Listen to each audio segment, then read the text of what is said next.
Stone Butch Blues by Leslie Feinberg, Chapter 13.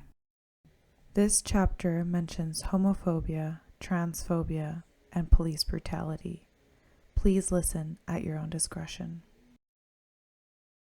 The police really stepped up their harassment after the birth of gay pride. Cops scribbled down our license plate numbers and photographed us as we entered the bars. We held regular dances at a new gay bar, using police radios to alert everyone when the cops were about to raid us. We heard about weekly gay liberation and radical women's meetings at the university, but Teresa was the only one in our crowd who knew her way around campus. It was still another world to the rest of us. Everything was changing so fast. I wondered if this was the revolution. One day, I came home from work and found Teresa stewing in anger at the kitchen table. Some of the lesbians from a newly formed group on campus had mocked her for being femme. They told her she was brainwashed. "I'm so bad," Teresa thumbed the table. "They told me that butches were male chauvinist pigs." I knew what male chauvinist meant, but I couldn't figure out what it had to do with us. "Don't they know we don't deal the shit? We get shit on." "They don't care, honey. They're not going to let us in." Should Dan and Grant and Edwin and I go to one of these meetings and try to explain? Teresa put her hand on my arm. "It won't help, honey. They're very angry at butches." "Why?" She thought about the question. "I think it's because they draw a line. Women on one side and men on the other. So women they think look like men are the enemy, and women who look like me are sleeping with the enemy. We're too feminine for their taste." "Wait a minute," I stopped her. "We're too masculine and you're too feminine? What do you have to do? Put your index fingers in a meter and test in the middle?" Teresa patted my arm. "Things are changing," she said. "Yeah," I told her, "but sooner or later, they'll change back." "Things don't change back," she sighed. "They just keep changing." I slapped the table. "Then fuck those people. Who needs them anyway?" Teresa frowned and played with my hair. "I need the movement, Jess, and so do you. Remember you once told me about a factory you worked where the guys didn't want the butches to come to the union meetings?" I nodded. "Yeah, so?" She smiled. "You told me Grant said to hell with the union, but you knew the union was a good thing. You said what was wrong with keeping out the butches. You tried to organize to get the butches into the union, remember? You said what was wrong was keeping out the butches. You tried to organize to get the butches in the union, remember?" Teresa kept me tight against the warmth of her body and kissed my hair. She gave me time to think about what she'd said instead of shooting off my mouth. I felt scared, so I got up and started making dinner. Teresa just sat at the kitchen table looking out over our backyard. I wish we hadn't traveled to meet friends at the bar in Rochester that weekend. If we'd just stayed home, I wouldn't have gotten busted, but that was wishful thinking. I lay on a precinct cell floor, alone in a strange city, my mouth pressed against the cold concrete. I wondered if I was close to death because I seemed to be drifting away from the world. Only two things tethered me to life. One was the feel of the cold stone against my lips. The other was the faint strains of a Beatles tune coming from a radio somewhere in the jail. "She loves you, yeah, yeah, yeah." I drifted in and out of consciousness. Teresa was propping me up against a brick wall in the precinct parking lot and assessing the damage with her eyes. She chewed her lip and fingered the bloody places on my shirt. "I'll never get these stains out." She held my head on her lap all the way back. Her fingertips stroked my hair as she drove, pulled my head gently into her lap as she braked. And then I was in our home again. Teresa was in the next room. I settled into the warm, soapy bath water and leaned my head against the porcelain. Only my head existed above the bubbles. The comfort softened me, but I could feel panic gnawing in my gut. Every time I came near its borders, I was hurled back. Fear choked me. I needed Teresa to come and help me, but I couldn't call out to her. My throat constricted, strangling me. My teeth ached. When I pushed against one of them with my tongue, it popped out and lay in my palm like a chiclet in a tiny pink puddle of my own blood. I climbed out of the tub quickly, sloshing water over the slides. I slipped on the tile, lifted the toilet lid, and vomited. As I looked in the mirror, I felt sorry for the reflection. Bloody, bruised, lumpy. I rinsed out my mouth with toothpaste and a handful of water. My legs quivered. Teresa had left clean white underwear on top of the toilet tank. I drifted off and slipped on a pair of BVDs. I just pulled the t-shirt over my head when Teresa opened the bathroom door. I just wanted to see if we had Band-Aids, she said. And then the terrifying image I had held back came flooding into the front of my mind. The memory of Teresa's face when I was arrested. In her eyes, I had seen the pain of being overpowered and helpless. It was the way I felt almost every day of my life. I pushed the memory back down as Teresa stood in the bathroom, searching my face with her gaze. Her eyes were red-rimmed and moist. My own eyes felt dry as dust. My breath came slow and easy, as though I was inhaling and exhaling molasses, not air. Teresa touched my face with her hand, turning my head slightly to study the swelling around my mouth. I had no words. If I could have possibly found them, I would have brought them to her. But I couldn't find the words. I watched the pattern of emotions on Teresa's face shift like sand dunes in the wind. She couldn't find words either. What would her words sound like, resonating in the air? Teresa bit her lower lip and squeezed her eyes shut. I sat down on the toilet seat. Teresa cleaned the wound on my mouth with peroxide. I'm going to use 2 Band-Aids, she told me, just to be safe. It might need stitches. I shook my head slowly. No hospital. I needed gentleness and safety. Teresa gave me both. She took me to bed, held me, caressed me, and ran her fingers through my hair and cried. I awoke later and realized Teresa wasn't next to me. It was still dark outside. I staggered to the kitchen. My body hurt, and I knew the worst stiffness and pain would come a day later. Teresa sat at the kitchen table with her head in her hands. I noticed the level of whiskey left in the bottle. I pulled her head against my belly and stroked her hair. I'm sorry, she kept repeating. I'm so sorry. She lurched to her feet and fell heavily against me. I felt the frustration building in her body like a storm. I heard it in the small, strangulated sounds from her throat. She pounded me with her fists. I couldn't stop them. They cuffed me so fast. I just couldn't do anything, she cried. That's exactly how I felt. We really were in this life together. We might not have the words, but we both knew exactly what we were choking on. There were so many things I wanted to tell her in that moment. Feelings worked themselves up to my throat and then stuck there, clenched like a fist. I kissed Teresa's sweaty forehead. It's okay, I whispered. It'll be all right. We both smiled at the irony of my words. I took her hand and led her back to our bed. The sheets were cool. The night sky was filled with stars. Teresa looked up at me, her face soft and caring. For a moment, I almost told Teresa I was afraid I couldn't go on much longer, even with her love. Emotions moved from my throat to my mouth. The words banged against the back of my teeth, and then they ebbed. Teresa asked me a question with her eyes. I had no answers. I could find nothing to say. Since I had no words to bring the woman I loved so much, I gave her all my tenderness. I found Teresa in the bathroom, splashing her face with cold water. Her eyes were red and swollen from tear gas. I tried to hold her tight, but she was excited. She pulled away and started to tell me about what had happened on campus. All the words tumbled out on top of each other. The students called a strike.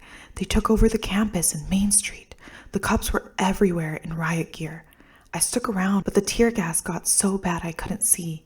My friend Irma found me and drove me home. Looks like I'm not going to work for a while. I shook my head in amazement. Won't you get in trouble if you don't punch in? Teresa smiled and patted my back. Would you cross a picket line? She asked me. Come into the kitchen. I want to show you something. I made coffee while Teresa unrolled something she'd brought home. Which of these posters do you like better? Teresa asked me. I held one up. Do you know what this looks like? Teresa nodded. That's what it is.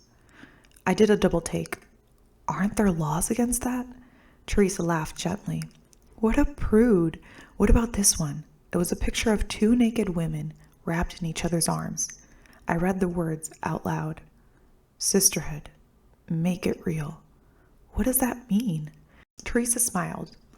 Think about it, Jess. It means women need to stick together. Can we put it up on the wall? I shrugged.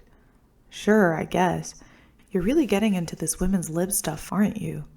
Teresa sat me on a kitchen chair and plopped down on my lap.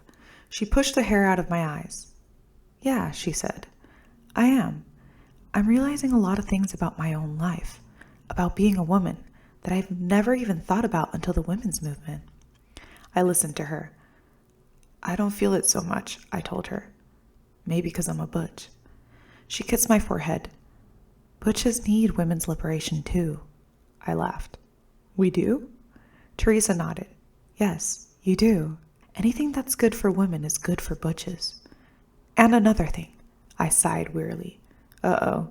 Teresa smiled. When a woman tells me if I wanted a man, I'd be with a real one, I tell her, I'm not with a fake man. I'm with a real butch. I beamed with pride. But, Teresa added, that doesn't mean that butches can't learn a thing or two from the women's movement about how to respect femmes. I slid Teresa off my lap. Hey, what are you talking about? I got up and started washing dishes. She turned me around by my shoulder. I mean, she continued, that it's time for women to start looking at how we treat each other. Femmes need to work on it with each other too. It was a momentary reprieve, but I took it. What do femmes need to learn? Teresa thought for a moment. How to stick together. How to be loyal to each other. I weighed the information. Okay, what do butches need to learn? Teresa pushed me back against the sink. The next time all you butches are sitting around talking at the bar, listen to how many times you hear the words chicks or broads or hooters or headlights. Teresa leaned her body against me. Honey, you know how sometimes you'll say, I'll never understand women? Well, think about it, sweetheart. You are a woman. So what are you really saying? It's sort of like a gun with a barrel that's open on both ends. When you shoot it, you end up wounding yourself at the same time. I turned and washed the dishes in silence. Teresa wrapped her arms around me. Honey? She nudged. I'm listening. I'll think about it. I paused for a long moment. Hey, wait a minute. I turned around and faced her. I'm not the one who says I'll never understand women. I say I'll never understand femmes. Teresa smiled and hooked her finger through the belt loop on my jeans and pulled my pelvis against hers. Oh, baby, she whispered seductively. You're right about that. Surprise! Our living room was filled with friends. Happy birthday, honey, Teresa beamed. The smile faded from her face. She held my head gently and turned it. The cut over my eye looked worse than it really was. Teresa calmly took me by the hand. Come on, let's clean that up. I sat on the toilet seat. She dabbed at the cut. What happened? I shrugged. 3 guys outside the 7-Eleven. They were drunk. Are you okay? She asked. I smiled. Yes and no. She taped over the cut with 2 Band-Aids. Maybe this party wasn't such a good idea, she sighed. I grabbed her hand. What? All the people I love in one room when I need them? Teresa kissed my forehead. She lifted my hand and turned it over. My knuckles were bloody and swollen. She smiled. Right on, honey. I hoped you fucked them up good. I shrugged. It was 3 against 1, but they were really, really drunk. I did the best I could. Teresa pulled my face gently against her belly. She kissed my hair and smoothed it with her fingertips. You do real good, baby. It was a great party. The mood was no longer boisterous, but we could each taste and feel how much we meant to each other. Jan leaned against the side of the refrigerator. I got out 2 beers and offered her one. You all right? She asked. I wanted to tell her that I didn't think I was all right. It was so hard to be different. The pressure never let up for a minute. I felt all messed up inside and bone weary. That's what I wanted to tell her, but the words wouldn't come. I shrugged. I'm 21 today, and I feel old. I could see the sadness in Jan's smile. You've been through a lot. There's some age you can't count by years. You know how they cut a slice from a tree and count the rings? You got a lot of rings inside that trunk of yours. You know what? I think it's time I stopped calling you kid. You stopped being a kid a long time ago. I nodded. Ed came up behind me and slid her arm across my shoulder. Happy birthday, buddy. I wrapped my arm around her waist and pulled her close. Hey, Grant shouted at us. You're all standing in front of the refrigerator. What do I have to do to get beer around here? You have to give me a hug, I demanded. Oh, come here. She laughed and put her arm around me. Now give me a beer. I could hear the sound of Tammy Wynette's voice singing Stand By Your Man. I found Teresa in the living room and reached out my hand to her. Her body settled against mine.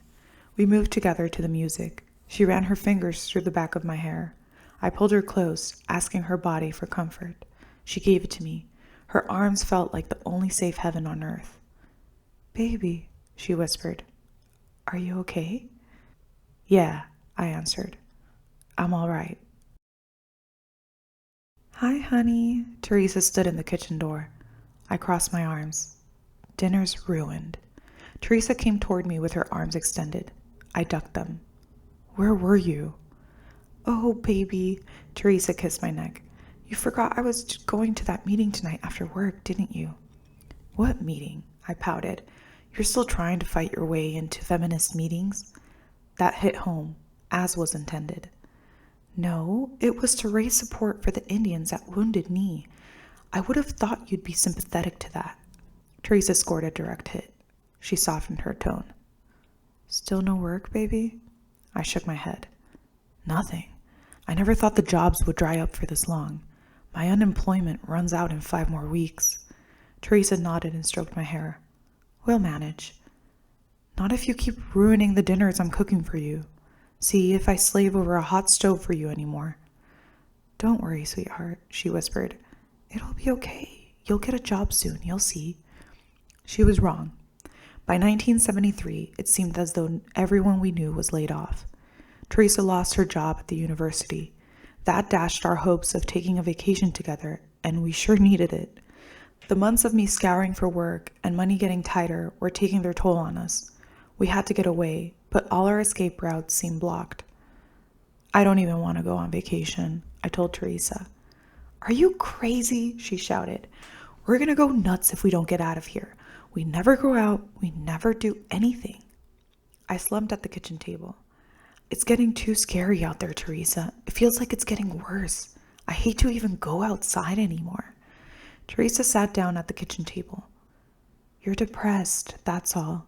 That's just another reason why we need to get away from here. I wasn't sure what she meant by that. I'm telling you, it's getting worse out there. Teresa slapped the tabletop. It's always been hard. When has it ever been easier? I don't fucking believe it, I shouted. I'm trying to tell you I can't take it anymore, and you're saying I'm going under? Teresa leaned back in her chair and searched my face with her eyes. Jess, I didn't say you were going under. The words echoed in the silence of the kitchen. I stood up and walked toward the bedroom. Jess, wait a minute. Where are you going? To bed, I told her. I'm really tired. When I arrived at the temp agency at dawn, I saw 2 men leaning up against the entrance to the labor office on Chippewa Street. Hey, Bulldagger, the dark-haired man called to me. His friend laughed. They were both drunk. There must not be any jobs in sight again. The blond man squeezed his crotch. I got some work here for you, Bulldagger. It's a big job. You think you can handle it? I pushed past their laughter. Hi, Sammy, I called out to the dispatcher. He smiled apologetically. You want to wait around, Jess? Maybe by 10:30 we'll need a couple of guys. I wondered if I fit into that work category, one of the guys. I looked around the men who were waiting for work. Some stared into space, their non-filter cigarettes burning dangerously close to their tobacco-stained fingers. Others glared at me with heavy-lidded anger. I had done nothing to them, but at that moment, I was the nearest person to hate. Nah, Sammy, call me later if you got anything, okay? Sammy nodded and waved. Maybe tomorrow, Jess. Yeah, maybe tomorrow. I began to shore myself up and walk past the 2 men who I knew were waiting for me outside. As I passed them, the dark-haired man hurled an empty bottle of rum at my feet. I fell backward against the brick wall, startled. "You fucking he-she's! You stole our jobs!" he shouted as I hurried away. I wondered who I could blame. That night, I awoke from a dream. Moonlight illuminated our bedroom. I wanted to go back to the dream, but I was wide awake. I was still immersed in the feel of it. In the dream, I was walking through a town. All the windows were shattered. There was no sign of life. I couldn't find people. No dogs barked. Everything was silent. The town was surrounded by fields and woods. I followed a trail of wispy smoke in the sky above the forest. I found a hut in a small clearing. A small fire burned inside.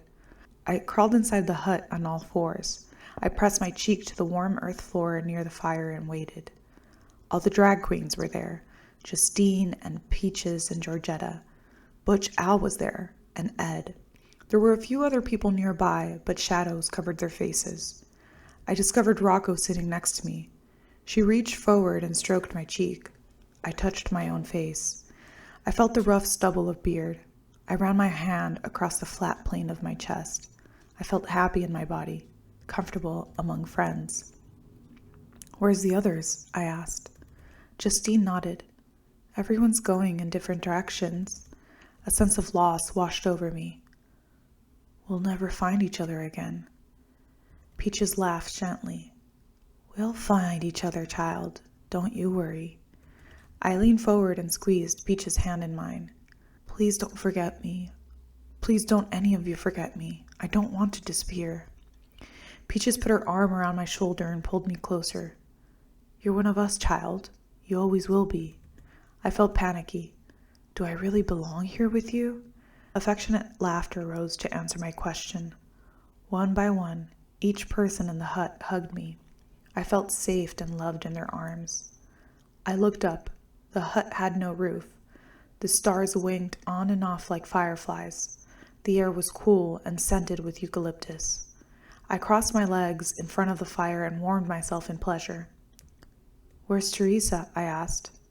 I woke up without hearing the answer. "Honey, wake up, please." I shook Teresa gently. She lifted her head off the pillow. What is it, Jess? What's wrong?" "I just had this really amazing dream." Teresa rubbed her eyes. "I was in a place that felt very old, out in the woods. I was with Peaches and Justine and Georgetta, and Rocco was sitting next to me." I didn't know how to describe the feeling of the dream to Teresa. I felt like I belonged with them, you know? I could feel Teresa's hand sweep once gently across the back of my t-shirt when she began to drift back to sleep. "Teresa!" I shook her insistently. She moaned. "I forgot to tell you this part. In the dream, I had a beard and my chest was flat. It made me so happy. It was like a part of me that I can't explain, you know?" Teresa shook her head. What's it mean, honey?" I crushed my cigarette. It was about something old in me. It was about growing up different. All my life I didn't want to feel different, but in the dream I liked it and I was with other people who were different like me.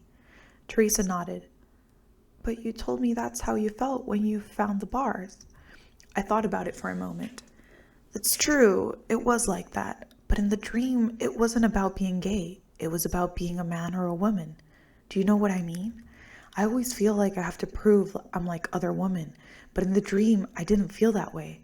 I'm not even sure I felt like a woman." The moonlight illuminated Teresa's frown. "Do you feel like a man?" I shook my head. "No, that's the strange part. I don't feel like a woman or a man, and I liked how I was different." Teresa didn't respond right away. "You're going through a lot of changes right now, Jess." "Yeah, but what do you think about my dream?" Teresa tossed a pillow at me. "I think we should go back to sleep." Whatever kind of response I wanted from Teresa, that wasn't it. But the subject wasn't put to rest so easily.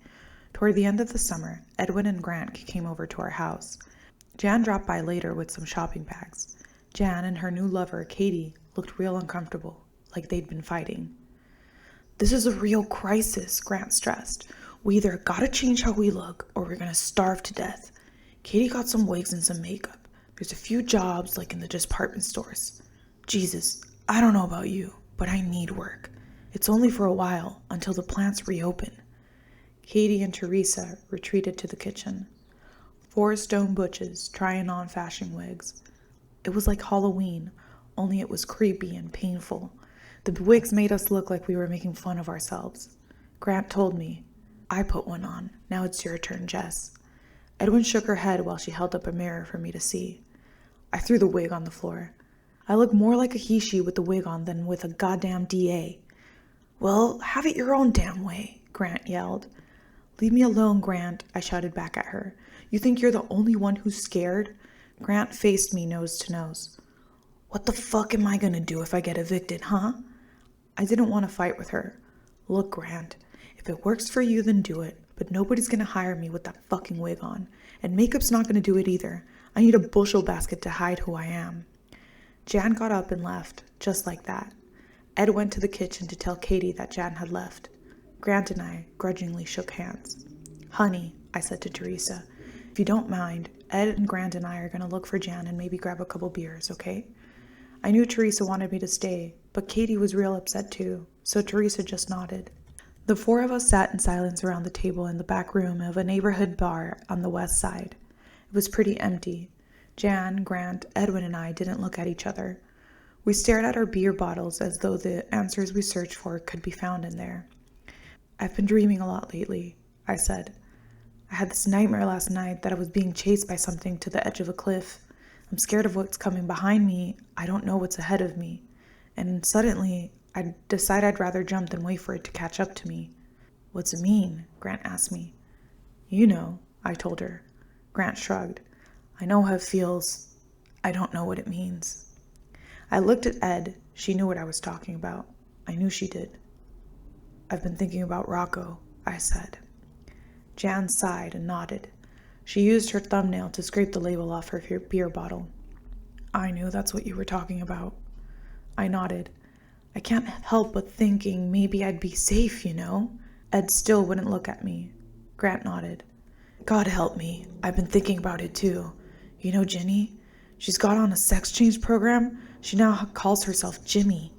Edwin glared at Grant. "He asked us to call him he, remember? We ought to do it." Jan put her beer bottle down on the table. "Yeah, but I'm not like Jimmy. Jimmy told me he knew he was a guy even when he was little. I'm not a guy." Grant leaned forward. "How do you know that? How do you know we aren't? We aren't real women, are we?" Edwin shook her head. "I don't know what the hell I am."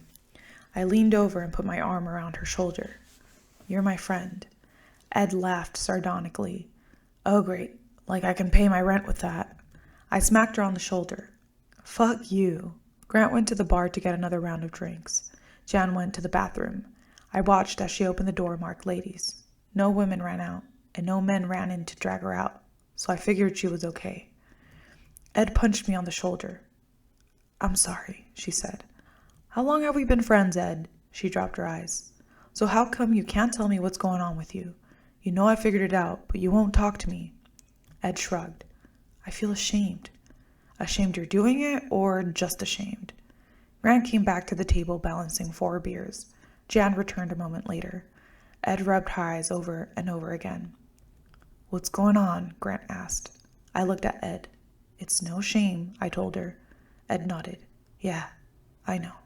"We're all at the same crossroads, not just you," I reminded her. "If you can't open up to your friend, who the hell can you talk to?" Ed sighed.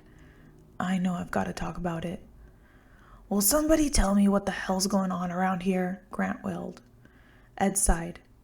"I started on male hormones. I got them from this creepy quack." "Holy shit," Grant said. "Wow. Hey, how the hell did you know, Jess?" I shrugged. "Your voice is changing, Ed. Just a little bit. I can hear it. Besides, I ought to know. I'm wrestling with the same shit myself." Grant rapped the table with her fist in time to the music playing on the jukebox. "Hey, Ed, can you give me the name of that doctor? I'm not saying I'm going to do anything. I wouldn't mind having some options, though. You know what I mean?" Ed nodded. I thumped the table in frustration. "I wish I could talk to Rocco. Does anybody know where she is?" Ed shook no. "What happens? Does it just last for a little while? I mean, can you go back to being a butch later when it's safe to come out?" Grant smiled sadly. "I saw this movie once. It was about this guy with a disease there was no cure for, so the scientists froze him. Later in the future, they found a cure for the disease, so the other doctors brought him in and cured him. The only thing was, he was from the past. He didn't fit in anymore. I fought back tears. Yeah, but we're not sick. Jan nodded her head. Yeah, and what makes you think it'll ever be safe again? It may be over for people like us. We may be stuck out here forever. Jan's head dropped low. My sister says I can move out to Olean with her and her husband. They run a little dairy. The thing is, they said it's only okay if I move out there alone, without Katie. They said they didn't want their daughters to see anything perverted. Jan banged her fist on the table. I'm 44 fucking years old, and my little sister's treating me like she's my mother. It's not right. None of this is right. I nodded. What are you gonna do? She shrugged. I don't know yet. She put her arm around my shoulder. I'm supposed to be the old bull, but now I wish I had someone older to talk to. I wish Butch Rowe was still alive. She'd know what we should do. I smiled sadly. I don't think so, Jan. I don't think any of us know what to do. Gran stood up. I'm gonna buy a case of beer and go home to watch TV. You guys want to come over? I shook my head. Grant and Jan left together. Ed put on her jacket. Hey, Ed, I told her. We gotta talk, man. If you don't talk, you'll explode. And I really gotta talk to you. I'm scared, Ed. Ed chewed her lower lip and stared at the floor. Remember that book I gave you? I hoped she wouldn't quiz me on it. I'd appreciated the gift, but I hadn't read it. Yeah, the book by Du Bois? Ed nodded. There's this paragraph I marked for you. I carried it in my wallet. Read it. That's how I feel. I couldn't say it any better. I stood so close to her I could smell the delicate scent of her skin and her hair. Ed, I whispered, I don't want to lose you. You're my friend. I love you so much. Ed firmly pushed me away. I gotta go, she said. I'll call you. Ed, what about the name of that doctor? Ed sighed and jotted his name and address on a bar napkin. Good luck, she said. I punched her shoulder lightly. Thanks. I need it. It wasn't right how long I stayed out. I came home tanked up, not expecting Teresa to be waiting for me. She sat so quietly on the couch in the dark, I nearly went through the roof when she spoke. Where have you been? Something in her voice frightened me. I sat on the couch near her. I wanted to touch her, but I began to realize how angry she was with me. After a while, she reached out and brought my full weight against her. She was more upset than mad. I'm sorry, baby, really, I told her. I was only thinking about myself, and I'm sorry. She nodded. Where have you been? I didn't answer for a long time. I was drunk and confused. I know where I've been. I just don't know where I'm going. It was all I could think to say. She looked at my face, trying to read all my thoughts and feelings. I don't know if she found what she was looking for, but afterward, she stroked my head. You remember I told you about Butch, Al, and Jacqueline? She winced. Teresa, I'm beginning to feel like I'm going under, too. Teresa looked at me. She seemed calm and worried at the same time. Jan and Grant and Ned and I talked most of the night, I explained. Seems like it, Teresa smiled. What'd you talk about? Honey, I can't survive as a he-she much longer. I can't keep taking the system head-on this way. I'm not going to make it. Teresa held me tighter. She didn't say a word. We were talking about maybe starting on hormones. Male hormones. I was thinking I might try to pass as a guy. I waited for Teresa to speak. I could hear her breathing, deep and even. I stroked her shoulder and arm with my hand, feeling the definition of each muscle. Honey, we've got to talk about it, I said. She sat in silence with me for a long time. Then she got up without a word and went to bed. For weeks, we didn't talk about it. We didn't talk much at all, but we found little things to argue about, small explosions that threatened to ignite big ones. When it shut down sexually, Teresa could always melt my stone. But when I turned into one big emotional rock, when I completely shut down like a slab of granite and needed her to chip away until I was free, she railed against me. It didn't work. I was still trapped in stone. Talk to me, she shouted. I'm watching TV, I lied. She got up and stood in front of the television. You're not talking to me. I exhaled dramatically in exasperation. Fine. Now you want to talk? Great. Let's talk. My tone was flat and closed like a door still slammed shut. Never mind. Teresa stormed out of the room. I continued to stare at the television. She banged the bedroom door. Now both our doors were shut. I snapped off the television and smoked in silence. The stone walls around me melted, leaving me feeling vulnerable and raw. Now that Teresa had retreated from her frontal assault, I remembered how much I needed her. Suddenly, I panicked. Maybe I'd already lost her, but I just didn't realize it. I got up and walked slowly toward the bedroom. Teresa opened the bedroom door and walked toward me. We embraced each other feverishly. I'm sorry, baby, I told her. When I get like that, I don't know how to get out of it. Teresa squeezed me in her arms. I know, Jess. I'm sorry, too. I could hear the faint strains of Marvin Gaye on someone's radio outside. You know what I wish? I asked her. I wish there was still a gay bar where we could go dancing like we used to. Teresa sighed. They have lesbian dances on campus. I wish we could go there. I wish we could go somewhere and be welcome. We held each other and swayed to the sound. Teresa pulled slightly away from me. She looked me up and down with a smile and hooked her finger in my belt. She pulled me gently toward our bedroom. Let's get it on, she sang quietly. We fought and we made love in order to make up. It became an alarming pattern. You're a woman, Teresa shouted at breakfast. She pushed her plate away. Her part-time temp work had put that meal on the table. No, I'm not, I yelled back to her. I'm a he-she. That's different. Teresa slapped the table in anger. That's a terrible word. They call you that to hurt you. I leaned forward. But I've listened. They don't call the Saturday night butches he-she's. It means something. It's a way we're different. It doesn't just mean we're lesbians. Teresa frowned. What's the matter? I shrugged. Nothing. I just never said that word before. It sounds so easy when you say it, but to me it sounds too much like lesies and lesbo. It's a tough word for me to wrap my tongue around. Teresa and I smiled at each other in spite of ourselves. Honey, my tone had changed. I've got to do something. I've been fighting to defend who I am all my life. I'm tired. I just don't know how to go on anymore. This is the only way I can think of I can still be me and survive. I just don't know any other way. Teresa sat back in her chair. I'm a woman, Jess. I love you because you're a woman too. I made up my mind when I was growing up that I was not going to betray my desire by resigning myself to marrying a dirt farmer or the boy at the service station. Do you understand? I shook my head sadly. Do you wish I wasn't a butch? She smiled. No, I love your butchness. I just don't want to be some man's wife, even if that man's a woman. I turned up my palms. Then what should I do? She shook her head. I just don't know. Teresa asked me to pick up our dry cleaning and to go grocery shopping while she was at work. But the moment she left the house, I felt lost. I wandered into the backyard and knelt down beside Teresa's garden. By the time the sun was directly overhead, I was sitting between the rows of squash blossoms and tomato vines. This garden was a part of Teresa I didn't know.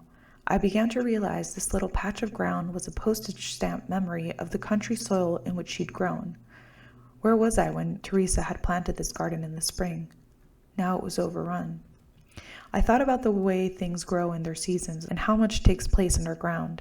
I thought about the things a gardener can't control, like weather and critters.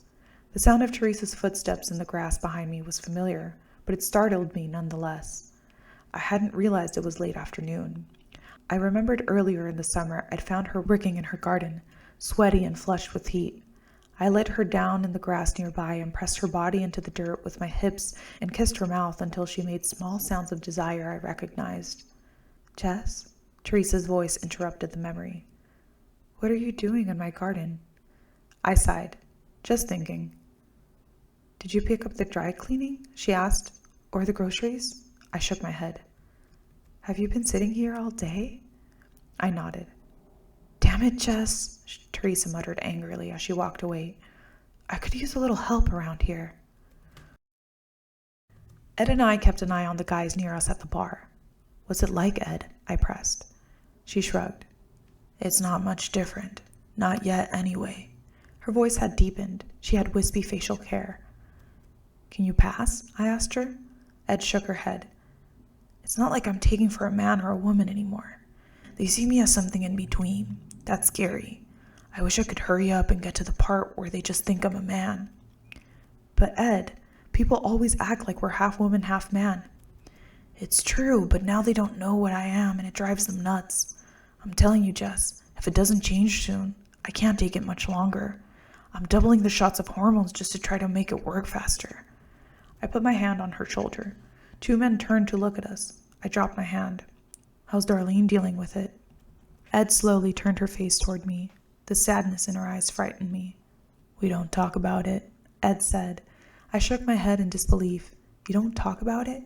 How can you ignore something that big?" "Wait a minute. What am I talking about?" "Teresa and I aren't exactly communicating either." Ed and I sat in silence, nursing our beers. I felt comforted by her presence. The bar began filling up with men. It was time to leave. "You know the worst part of not talking to Teresa?" I said to Ed as we parted. "I really don't know what it is I want to say."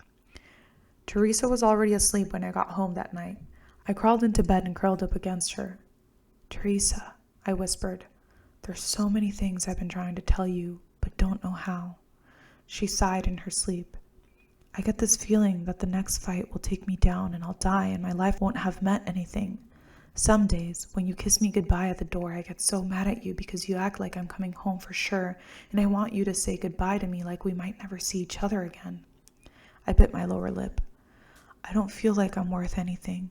It's only when you love me that I feel worth anything at all, and I'm afraid I'm losing you. What would you do if you left me?" I tried to cry quietly so I wouldn't wake her. "I'm so sorry for the times I've been such a jerk, but I love you so much, maybe too much. Please don't leave me, baby. Please don't go." Teresa rolled over and touched my face. I wiped away my tears. "Jess, did you say something?" Teresa's voice was hoarse with sleep. "No, honey." I stroked her hair and kissed her cheek. "Go back to sleep." Teresa watched me from the kitchen doorway as I repotted the spider plant. "There's a bigger pot under the sink," she reminded me. I shook my head. "This one does better when it's root-bound. The more pressure on the roots, the more it thrives." Teresa came up behind me and wrapped her arms around my waist. "Is that like us, honey?" I didn't answer. Teresa turned me around to face her. I couldn't look her in the eyes. "What is it, baby?" she pressed. I shrugged. "I don't think I have feelings like other people do. Sometimes you want me to talk to you about how I feel and I can't figure out if I'm like other people inside. Maybe I don't have real feelings." Teresa didn't answer at first. She laid her head on my shoulder and pulled me close. "Sit down, baby," she sighed. She pulled the kitchen chair close to mine. "Oh, you have feelings, honey. I think you can feel love, maybe more than other people." She took my hand in hers. "There's so much going on in your heart, it scares me sometimes because I'm afraid you'll explode if you don't have some sort of safety valve. I think anger is real hard for you. Maybe your own rage scares you. And I think humiliation is a rough feeling for anyone to deal with. And I think you feel that way a lot." I almost couldn't stand to listen to her words. My temperature rose and I felt dizzy. Teresa pulled me closer and brushed my cheek with her lips. "Take it easy, honey," she whispered. I pulled back. "But maybe I don't have feelings like other people. Maybe the way I grew up changed me inside. Maybe I'm like the plant. My feelings got so choked up that I grew in a different way." Teresa smiled and she weighed the thought. "Yeah, maybe it's what makes you so sensitive to other people's feelings. Sometimes you see so much about people that it used to make me feel naked around you." I sighed. "Why do feelings have to be such a big deal?" Teresa smiled. "You mean your feelings, honey. You always treat other people's feelings like they're a big deal. It's a hard place for you, sweetheart. But don't leave me out here alone." I frowned. "What do you mean?" "I mean," Teresa said gently, "that I have feelings about what happens to us too, and you're the only person I can really go to about them, and sometimes you're not home. Remember last year when we went to buy you a new suit?" she asked. I winced in pain and turned away from the memory. "Jess," Teresa summoned me back. "It was a nightmare. I was there too, remember? We both felt humiliated. When we got home, there was nobody in the world for me to turn to about it except you. But you had already shut down, and I knew it would be days or weeks before you relaxed again. I needed you. I stared at my hands, clasped loosely on my lap. You know how I feel sometimes, Teresa? Like I don't have anything to give to you. I would give you anything that was in my power, but I don't feel like I have gifts for you. I mean that. You're the strong one. You're the one who holds everything together. You get us through. All I can do is make love to you. Teresa separated my hands. Just love me, Jess. And please, please try to let me in sometimes. I've been trying to tell you what I've been wrestling with lately, but you haven't wanted to talk about it. I shrugged. I can't go on much longer without something changing. Teresa sighed. I'm a femme, Jess. I want to be with a butch, and I'm starting to feel like a part of the women's movement, even though I can't be all the parts of who I am at the same time. My world's expanding. Great, I snorted, mind shrinking. But the hormones are like the looking glass for me. If I pass through it, my world could open up too. Teresa shook her head. I don't want to be with a man, Jess. I won't do it. I'd still be a butch, I protested, even on hormones. Then I said something I really feared, but regretted having spoken out loud. Maybe you'd like it if I was a guy. It would be easier to be with me. Teresa leaned back against the chair. The warmth in her face cooled. I put on lipstick and high heels and walk down the street arm in arm with you, Jess. This is my life, and I'm damn brave to love who I love. Don't try to take who I am away from me. My chin trembled. Well, what do you think's being taken away from me? What the fuck am I gonna do, Teresa? Tell me, what can I do? I sat stiffly as she wrapped her arms around me. I don't know, Jess, she whispered. I just don't know anymore. Teresa and I sat on the couch together for a long time without talking. We were both worn down and weary from months of low-level arguing and distance. You've made up your mind, haven't you? She asked. I knew her tone was colder than she meant it to sound. I nodded. Yeah, I sorted through hundreds of options. I hadn't meant to sound so sarcastic. God, Teresa, I'm so scared. I don't want to die, and I don't know how to live. I'm really afraid. Teresa pulled me close. She squeezed me so tight I could hardly breathe. I'd do anything to be strong enough to protect you, she said. I'd do anything if I could only keep you safe with me. She put her fingers on my lips to silence me. Maybe I do understand what you're saying. I just don't want to admit that I think you're right. I was relieved. I tried to hug her, but her body was limp. I pulled back to examine her face. She wasn't done talking yet. I'm scared too, she continued. If I'm not with a butch, everyone just assumes I'm straight. It's like I'm passing two against my will. I'm sick of the world thinking I'm straight. I've worked hard to be discriminated against as a lesbian. We both smiled. You've made your decision, she said. I know you have. I'm not really surprised. I've been so damned afraid for you. The tears began to flow down her face. I tried to wipe them, but she pushed my hands back and held them tightly in her own. But I can't do it, Jess. I can't go out with you in the world and pretend that you're a man. I can't pass as a straight woman and be happy. I can't live as a scared couple in apartment 3G who can't trust people enough to have friends. I can't live like a fugitive with you. I wouldn't be able to survive it, Jess. Please try to understand, sweetheart. I pulled away from her. What are you saying? She just shook her head. I stood up slowly. What are you saying? You won't stay with me? Why? That's how much you love me? Teresa stood up and moved toward me. Please, honey, I can't stay with you if you do this. Rage boiled in my throat. If you loved me. Teresa's face was cold and angry. Don't you ever say that to me again. My eyes filled with angry tears. Well, it's true, isn't it? All the steam leaked out of me when Teresa started to cry. She buried her face in my neck. It doesn't mean I don't love you. I love you so much I don't know what to do. I just can't go with you. I'm trying to understand you. Can't you try to understand me? I shook my head. How come nobody ever gives me choices in life? I can't go on living this way, but you won't go through the only door that's open for me. Thanks a lot.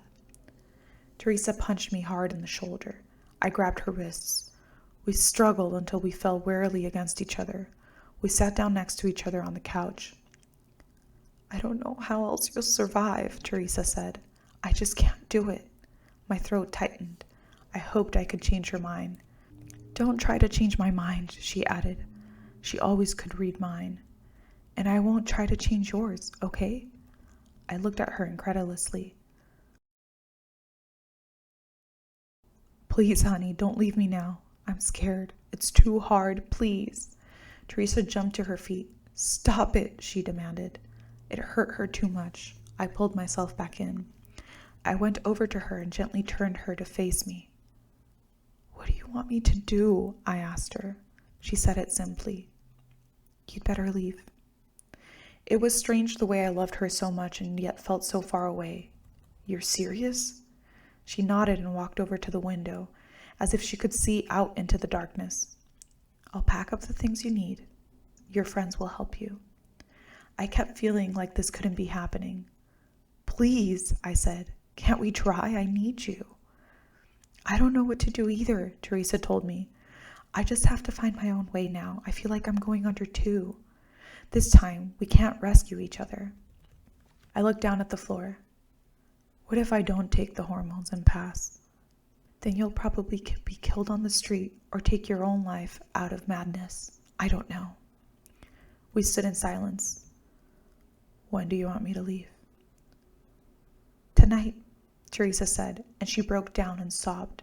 I held her tightly in my arms for the last time. She was right. Once we both understood that we couldn't continue, I had to leave. The pain was already unbearable.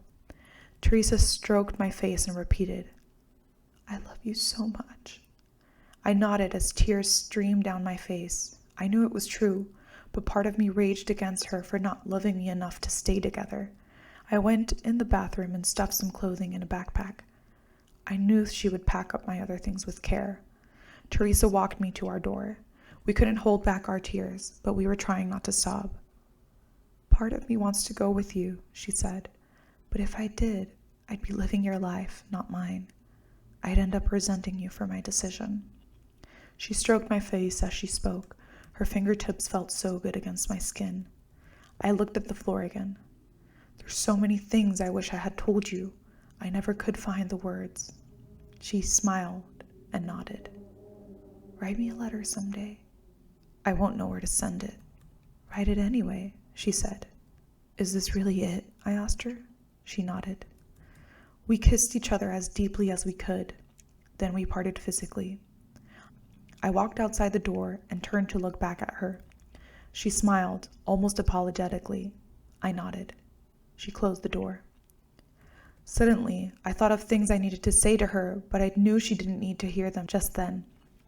I sat on the landing for a while, but it occurred to me that Teresa might call a friend to console her, and I didn't want to be on our stairs. I went downstairs and out into the backyard. I overturned a wooden milk crate and sat down on it. The sky was black and strewn with stars. I felt alone on the planet. I was so scared I could hardly breathe. I didn't know where I was headed. I didn't know what to do with my life. I couldn't even figure out what direction to begin walking. I sat on that crate all night long, looking up into the sky. Sometimes I cried, sometimes I just sat. I strained to look into my future, trying to picture the road ahead of me, searching for a glimpse of who I would become. All I could see was the night sky and the stars above me.